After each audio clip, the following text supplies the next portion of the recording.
I'm so tired of being here.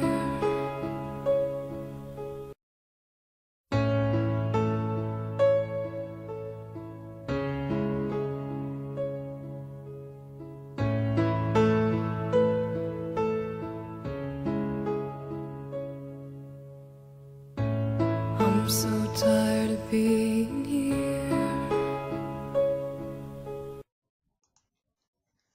Chapter 1 A.N. Special thanks. Get it? 'Cause I'm Gothic. To my GF, ew, not in that way, Raven, Bloody Tears 666 for helping me with the story and spelling. Urok, Justin the love of my depressing life, Urok 2. MCR rocks. Hi, my name is Ebony Darkness Dementia Raven Way, and I have long, ebony black hair. That's how I got my name, with purple streaks and red tips that reaches my mid-back and icy blue eyes like limpid tears, and a lot of people tell me I look like Amy Lee. A.N., if you don't know who she is, get the hell out of here. I'm not related to Gerard Way, but I wish I was, because he's a major fucking hottie. I'm a vampire, but my teeth are straight and white. I have pale white skin. I'm also a witch, and I go to a magic school called Hogwarts in England, where I'm in the 7th year. I'm 17. I'm a goth, in case you couldn't tell, and I wear mostly black. I love Hot Topic, and I buy all my clothes from there. For example, today I was wearing a black corset with matching lace around it, and a black leather miniskirt, pink fishnets, and black combat boots. I was wearing black lipstick, white foundation, black eyeliner, and red eyeshadow. I was walking outside Hogwarts. It was snowing and raining, so there was no sun, which I was very happy about. A lot of preps stared at me. I put up my middle finger at them. "Hey, Ebony!" shouted a voice. I looked up.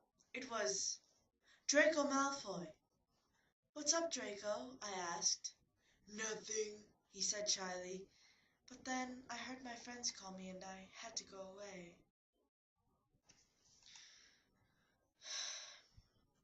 A.N. Is it good? Please tell me Fangs. Chapter 2 A.N. Thanks to Bloody Tears 666 for helping me with the chapter. BTW, perhaps stop flaming my story, okay? The next day I woke up in my bedroom. It was snowing and raining again. I opened the door of my coffin and drank some blood from a bottle I had. My coffin was black ebony, and inside it was hot pink velvet with black lace on the ends. I got out of my coffin and took off my giant MCR t-shirt, which I used for pajamas. Instead, I put on a black leather dress, a pentagram necklace, combat boots, and black fishnets on. I put on 4 pairs of earrings in my pierced ears, and put my hair in a kind of messy bun. My friend Willow, A.N., Raven, Disazoo, woke up then and grinned at me. She flipped her long waist-length raven black hair with pink streaks and opened her forest green eyes. She put on her Marilyn Manson t-shirt with a black mini, fishnets, and pointy high-heeled boots. We put on our makeup, black lipstick, white foundation, and black eyeliner. OMFG, I saw you talking to Draco Malfoy yesterday, she said excitedly. Yeah, so, I said blushing. Do you like Draco? She asked as we went out of the Slytherin common room and into the Great Hall. No, I so fucking don't, I shouted. Yeah, right, she exclaimed. Just then Draco walked up to me. Hi, he said. Hi, I replied flirtily. Guess what? He said. What? I asked. Well, Good Charlotte are having a concert in Hogsmeade, he told me. Oh my fucking god, I screamed. I love GC. They are my favorite band besides MCR. Well, do you want to go with me? He asked. I gasped. Chapter 3 A.N. Stop flamming the story, preps, okay? Otherwise, thanks to the Gothic people for the good reviews. Thanks, Egan Raven. Oh yeah, BTW, I don't own this or the lyrics for Good Crawlot. On the night of the concert, I put on my black lace-up boots with high heels. Underneath them were ripped red fishnets. Then I put on a black leather mini-dress with all this corset stuff on the back and front. I put on matching black fishnet on my arms. I straightened my hair and made it look all spiky. I felt a little depressed then, so I slit one of my wrists. I read a depressing book while I waited for it to stop bleeding, and I listened to some GC. I painted my nails black and put on tons of black eyeliner. Then I put on some black lipstick.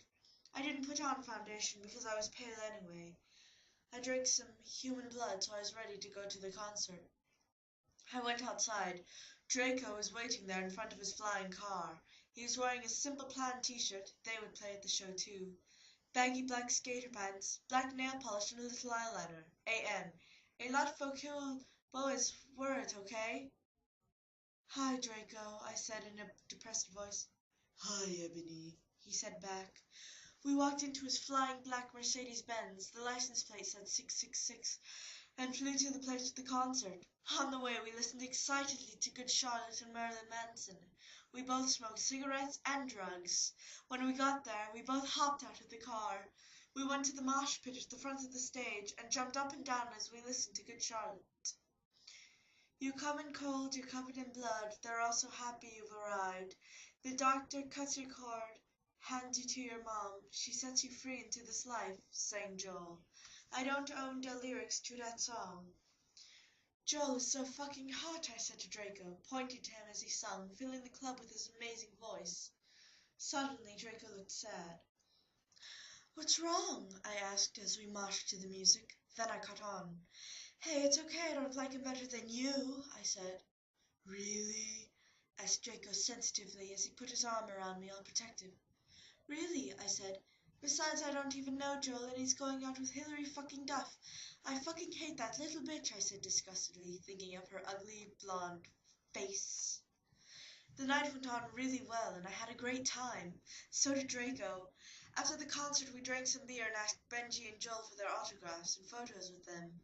We got GC concert tees. Draco and I crawled back into the Mercedes-Benz, but Draco didn't go back into Hogwarts. Instead, he drove the car into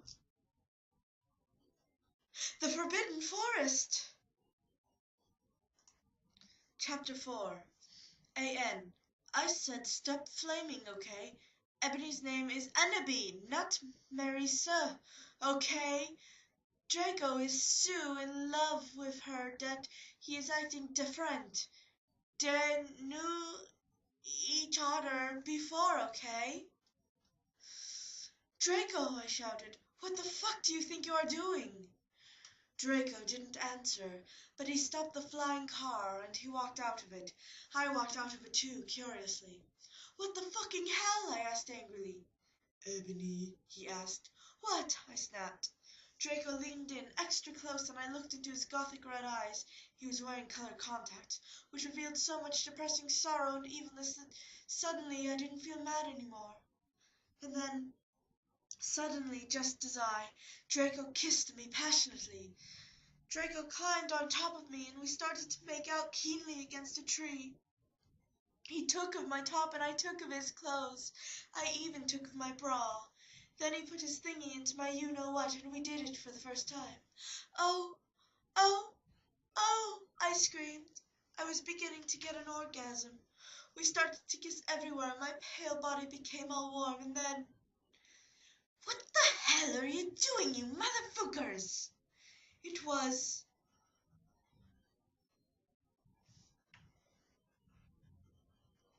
Dumbledore!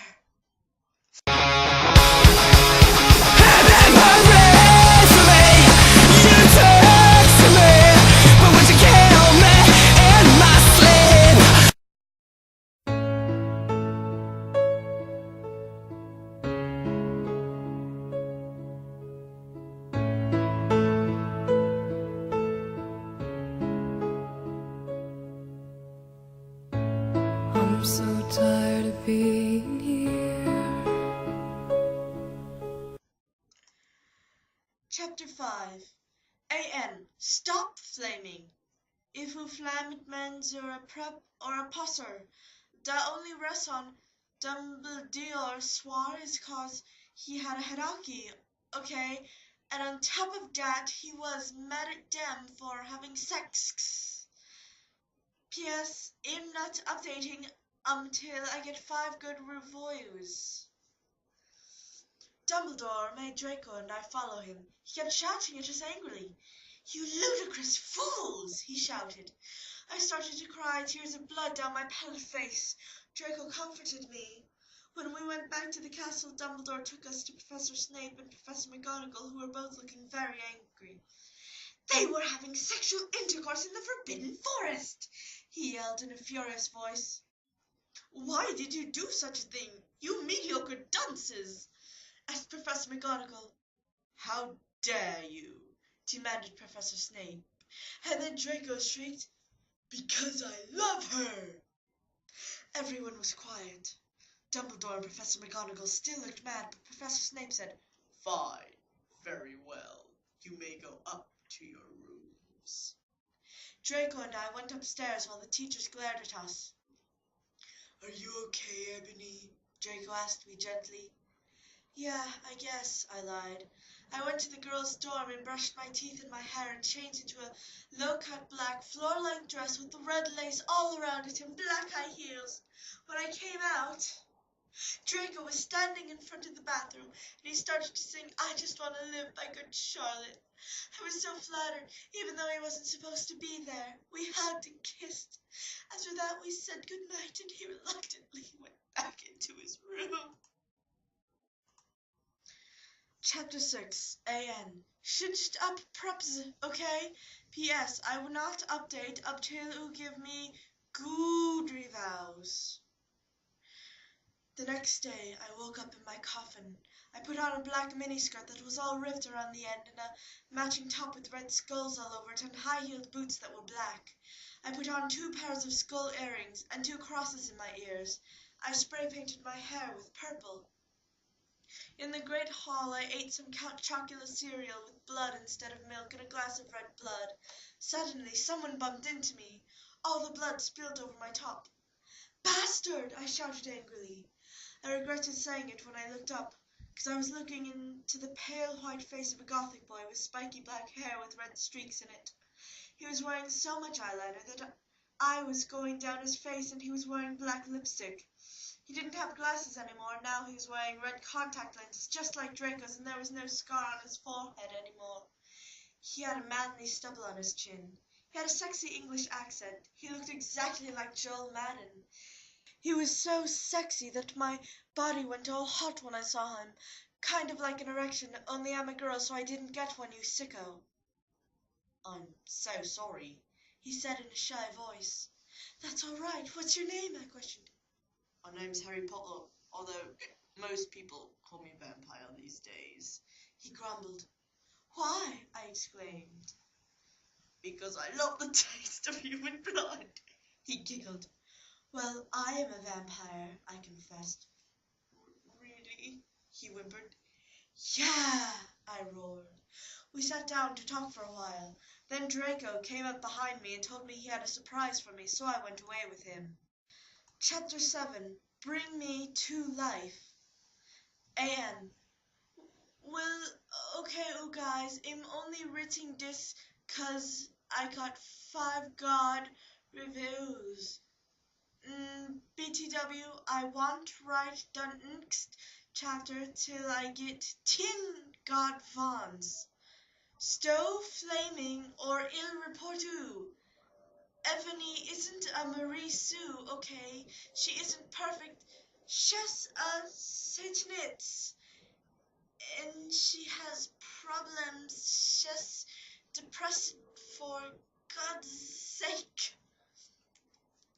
Draco and I held our pale white hands with black nail polish as we went upstairs. I was wearing red Satanist sings on my nails and red nail polish. A.N. See, does that sound like a Marusu to you? I waved to Vampire. Dark misery was in his depressed eyes. I guess he was jealous of me that I was going out with Draco. We went into his room and locked the door. Then we started fringing passively, and we took off each other's clothes enthusiastically. He felt me up before I took of my top. Then I took off my black leather bra, and he took off his pants. We went on the bed and started making out naked, and then he put his boy's thingy in mine, and we had sex. See, is that stupid? Oh, Draco, Draco, I screamed while getting an orgasm, when all of a sudden I saw a tattoo I had never seen before on Draco's arm. It was a black heart with an arrow through it. On it, in bloody Gothic writing, were the words, "Vampire!" I was so angry. "You bastard!" I shouted angrily, jumping out of the bed. "No, no, but you don't understand," Draco pleaded, but I knew too much. "No, you fucking idiot," I shouted. "You probably have AIDS anyway." I put on my clothes all huffily and then stomped out. Draco ran out even though he was naked. He had a really big you-know-what, but I was too mad to care. I stomped out and did so until I was in Vampire's classroom, where he was having a lesson with Professor Snape and some other people. "Vampire Potter, you motherfucker!" I yelled.